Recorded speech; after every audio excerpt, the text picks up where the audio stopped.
paz seja convosco a todos.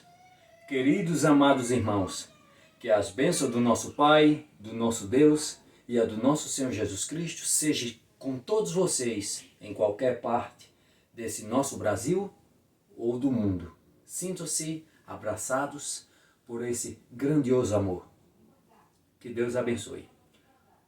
A palavra que quero trazer para nós hoje é um complemento, é uma ênfase, uma soma, um reforço ao vídeo passado, com o título Todas as coisas cooperam para o bem daqueles que amam a Deus. Fiz um vídeo de mais ou menos sobre este tema, de 20 minutos mais ou menos, um pouco mais. Agora, infelizmente, muitos irmãos não toleram ou não suportam mais ouvir a sã doutrina do nosso Pai. Se for muito extenso, se for muito longo o vídeo, não gostam, muda logo, não tem paciência. É como nas igrejas muitas. Se você voltar ao século passado, século XVI, século XVII, XVIII, XIX, tinha pregações até de 3 horas. E quando se acabava, ainda se tinha-se sede de Deus. Havia-se sede, uma sede muito maior, 3 horas só, e queria mais e mais. Hoje, parte das igrejas, às vezes dão meia hora só, ou 20 minutos, e às vezes até 15, ou até menos. Dão muitas vezes ênfase em outras coisas, mas a palavra fica muito reduzida.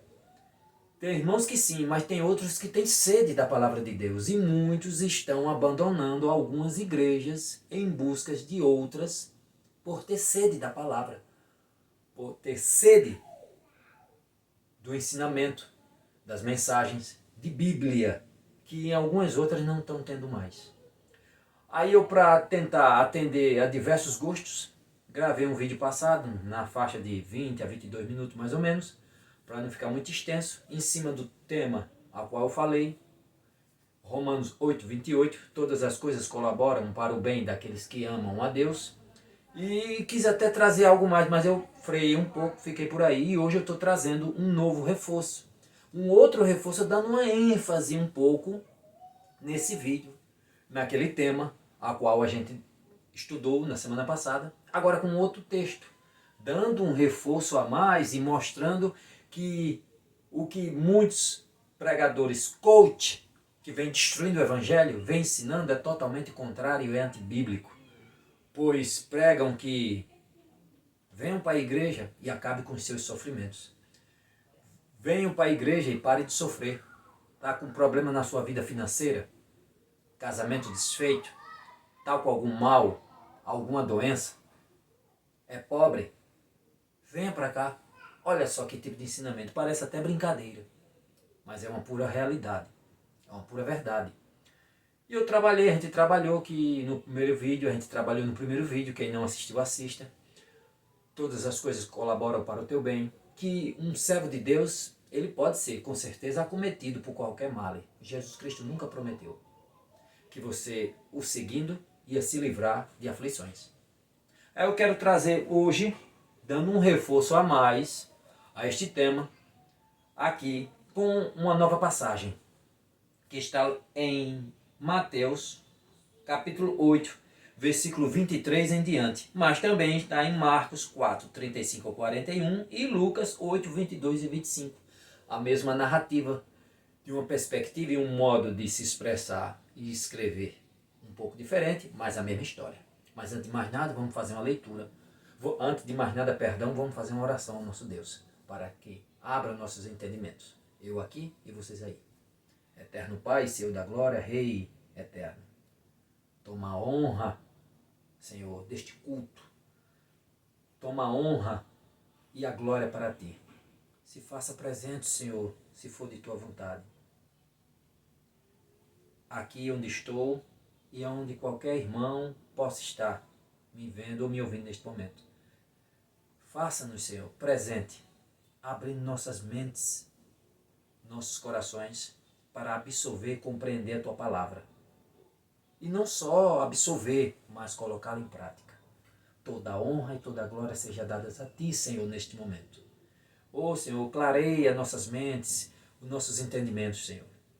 Em nome de Jesus, Senhor, te glorifico, te engrandeço e te louvo, sempre, sempre, sempre. Amém. Vamos lá. Mateus 8, dos versículos 23 em diante. Como também já disse, a mesma história também está em Marcos 4, 35 a 41 e Lucas 8, 22 a 25. Vamos ler. Então, entrando ele no barco, seus discípulos o seguiram. E eis que sobreveio no mar uma grande tempestade, de sorte que o barco era varrido pelas ondas. Entretanto, Jesus dormia. Mas os discípulos vieram acordá-lo, clamando: Senhor, salva-nos, pereceremos. Perguntou-lhes então Jesus: por que sois tímidos, homens de pequena fé? E levantando-se, repreendeu os ventos e o mar, e fez-se grande bonança. E maravilharam-se os homens, dizendo: quem é este que até os ventos e o mar lhe obedecem? Uma observação. Eu já vi em filmes, até em novela, essa expressão o mar. Muitos imaginam que essa passagem aqui, a qual é dita aqui nessa história, o mar está se referindo a um mar como nós conhecemos, como o oceano, o mar Mediterrâneo, ou o Oceano Atlântico, um mar de águas salgadas, que nós estamos acostumados a ver. Não, aqui também pode ser dito como o Lago de Genezaré, ou o Lago de Tiberíade. Era o maior reservatório, o maior reservatório de água doce do Oriente Médio. Era chamado de mar, e pode ser chamado de mar pelas proporções, num grande deserto daquele, uma grande quantidade imensa de água daquela. Para que vocês possam ter ideia deste local, até hoje lá, ele mede cerca de, pelo menos nesse tempo aqui, media cerca de 21 quilômetros. 21 quilômetros de largura. Por média entre 13 e 14 quilômetros de comprimento. Fica em média 200 a 212 metros abaixo do nível do mar Mediterrâneo, com uma profundidade máxima de, naqueles tempos, de 45 metros. Encurralado por montanhas. Para que vocês possam ter ideia, ele fica encurralado por montanhas. Do lado oriental, as montanhas de Golã, e do lado ocidental, as montanhas de Israel. Agora, algo muito interessante. Ao extremo norte de Israel se localiza-se a maior montanha de Israel, o maior pico. A montanha, o Monte Hermon, que em quase toda parte do ano ele tem neve em seu pico, seu cume, quase toda parte do ano. Esse maior monte de Israel, o Monte Hermon, ele fica com quase neve quase toda a parte do ano. E que sempre soltava vento, de sua geleira descia ventos e passava encurralado entre as montanhas. E com toda a força ia e batia na superfície do grande lago, causando este fenômeno, causando essa grande vendaval, porque ele era encurralado. Quando o vento descia, com toda a força de lá do Monte Hermon, vinha encurralado pelas montanhas, que descia, que batia no mar, batia nesse grande lago, ele encurralado, aí causava aquele grande redemoinho, aquele grande vento, e chacoalhava quem tivesse. Possivelmente foi isso que atingiu os apóstolos, os discípulos de Jesus, enquanto eles estavam aí. As escrituras mostram que quando Jesus entrou no barco e foi atravessá-lo de um lado a outro, não estava tendo tempestade, estava tranquilo. Mas a cultura lá é de repente, e até hoje é assim. Eu procurei me informar lá naquela região de Israel, entre as pessoas, e até hoje é assim, é de repente. De repente vem esse grande vento e causa essa tempestade de vento. Você lê em Marcos, também bem explicado, vento, diferente do que vimos em filme, tempestades com raio, com trovões, não, é vento que causa esse grande alvoroço na água a ponto deles terem medo de a água estar invadindo o barco. Agora, em que eu quero chegar com esta história? Quando eu trouxe essa história para dar um reforço no vídeo passado, em que eu quero falar que você pode ser um crente cheio do Espírito Santo, um crente fervoroso, mas você não está livre de ser pego de repente, como eles foram pegos, por tempestades da vida, por problemas. Jesus pode estar no barco, pode estar guiando você, está no leme.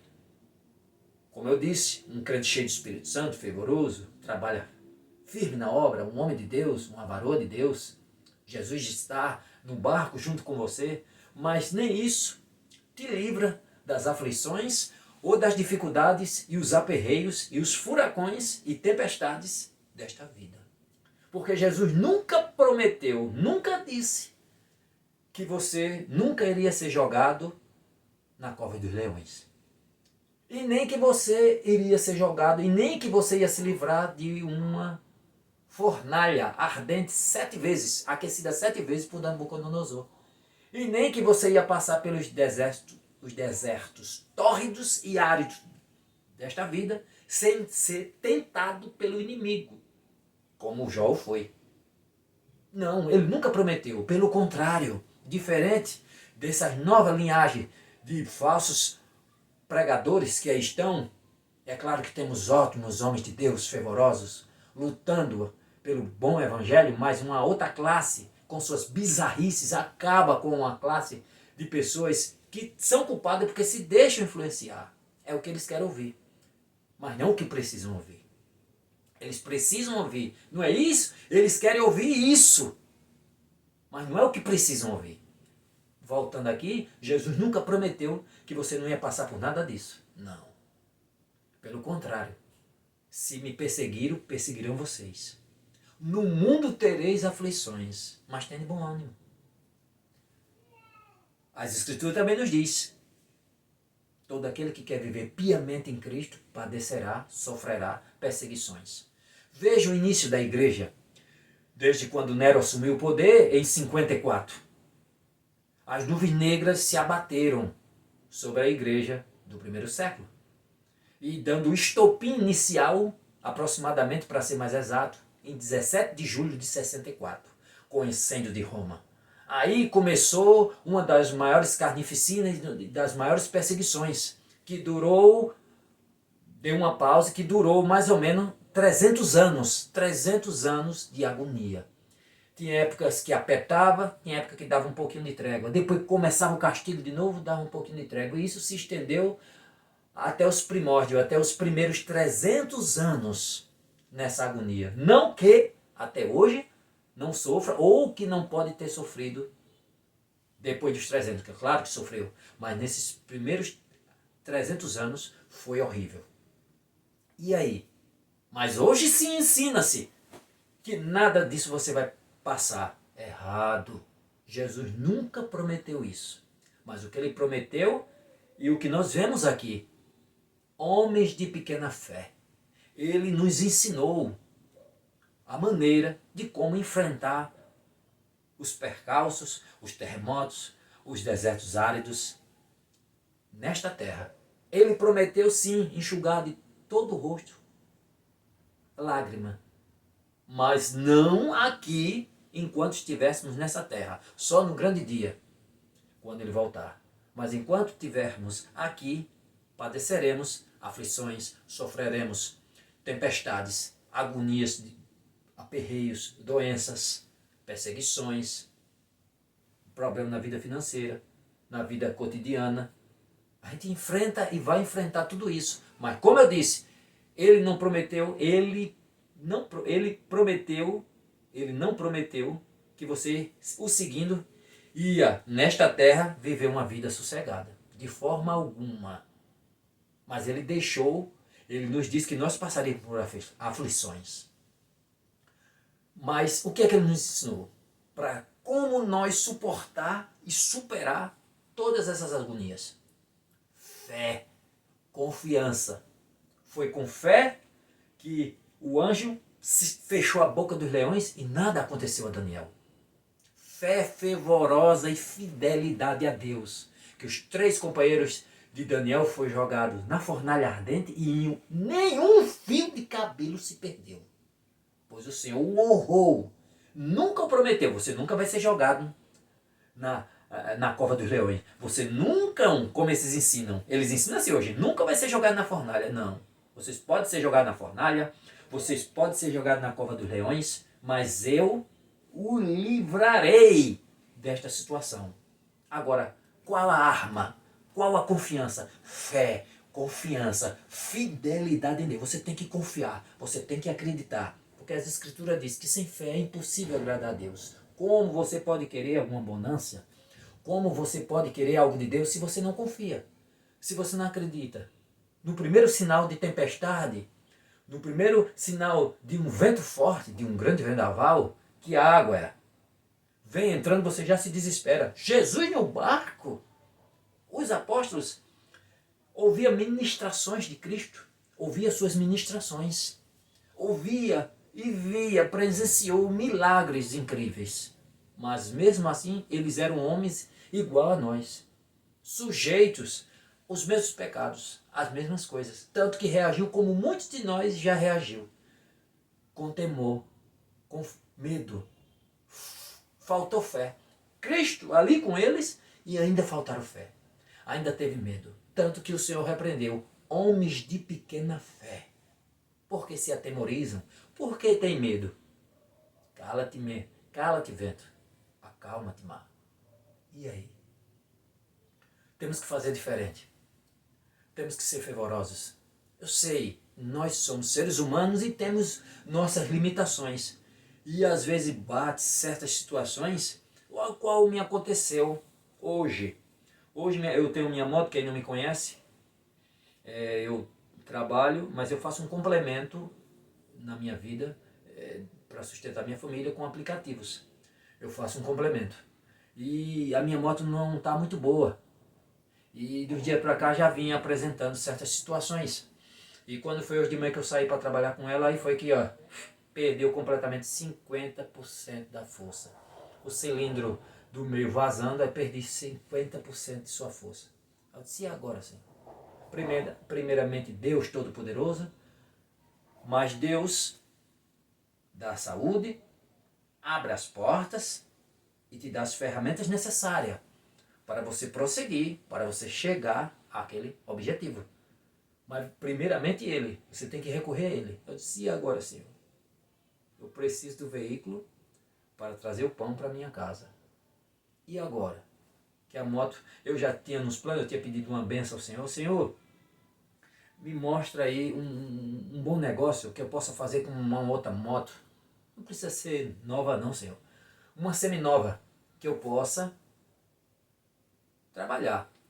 Que ela possa me dar sustento. E aguardei. Fé, confiança. E quando foi hoje, foi o estopim. Aí eu, e agora? Agora pronto. Aí eu fui, entrei em contato com o rapaz e pedindo a Deus, Senhor, primeiramente Tu, Senhor, na minha vida. E que o Senhor abra as portas, abençoe, me dê uma benção, uma ferramenta. Mas o meu provedor é Tu, Senhor, primeiramente. Me dá a ferramenta, abre as portas para eu conseguir sair da situação. E voltei e fiz o contato com a pessoa da loja e graças a Deus deu tudo certo e já está em andamento. E por esses dias, se Deus quiser, eu estou com um veículo não novo, mas quase novo, uma proposta, um benefício, algo que foi dele, verdadeiramente foi dele. Do jeito que eu pedi ele, foi um negócio de ouro e um veículo, que foi, perfeito, bom demais. Porque o maior medo de você, para pegar um veículo, para pegar alguma coisa, é você pegar alguma coisa já maltratada e chumbado, sem saber quem é o dono. Mas o que eu consegui era um veículo de uma pessoa que só ia de casa para o colégio, de casa para uma faculdade, de casa para uma faculdade. Terminou a faculdade, pronto, aí a moto já não serviu mais para ela. Ela pegou e vendeu, tem outros propósitos, e a moto nova, graças a Deus. E as coisas andou.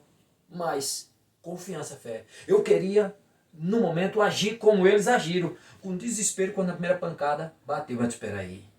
Espera aí.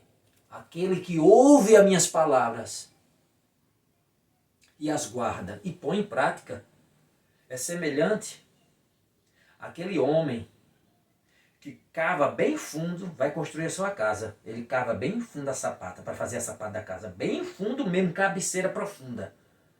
Rocha, prepara e faz bem fundo, ó, cavado bem fundo a sapata da sua casa, na rocha. Faz bem forte. Aí, meu filho, está preparada para qualquer ocasião. Pode bater tempestade, pode bater furacão, inundação, ventos fortes. Pode vir o que for, mas não derrubará a sua casa. Ele está firme. Ele se consolidou na rocha. Ele sabe que eu estou no barco. Ele sabe que eu estou segurando o leme. Então, Senhor, Tu é meu provedor. Eu sou Teu servo.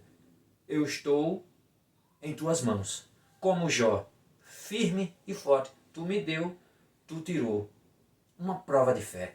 E no final, o Senhor fez o quê? Nós conhecemos bem a história. Multiplicou tudo ao qual ele tinha pela confiança no Deus verdadeiro. Mas sem fé, sem confiança, é impossível agradar ao Senhor. Então, que enfrentemos, você homem de Deus, você mulher de Deus, ou você que ainda não se rendeu a Cristo, sabe que é impossível viver nessa terra sem passar, sem enfrentar tempestades, sem enfrentar desertos áridos e tórridos. É difícil. Sempre enfrentaremos, mas sempre temos que ter bom ânimo. Porque no mundo tereis aflição, mas tenham bom ânimo. Tenham confiança. Confie nele. No momento, pare. Reflita. Senhor, me fortalece. Senhor, me prepara. Senhor, me faz suportar. Me faz passar por esse deserto e resistir à tentação do inimigo. Me faz ser firme. Confiança, como algum dos apóstolos disse até uma vez, aumenta a nossa fé, aumenta a minha fé, me faz confiante em Ti, Senhor, pois Tu é meu provedor, Tu é minha base forte, Tu é meu Deus. E com certeza Ele está com você e vai te dar, nesse texto que nós lemos, a ferramenta principal que nós temos que ter. Ele não prometeu que você não enfrentaria nenhuma aflição, não, mas Ele te deu a ferramenta correta, a ferramenta precisa, a ferramenta pela qual você terá êxito e enfrentará qualquer dificuldade que possa ter nessa terra. Fé. Se você tiver fé, você enfrenta as maiores ondas que possam vir sobre sua vida. Amém? Que Deus abençoe, que as bênçãos do Eterno Todo-Poderoso seja com a sua vida. Até a próxima, se Deus quiser.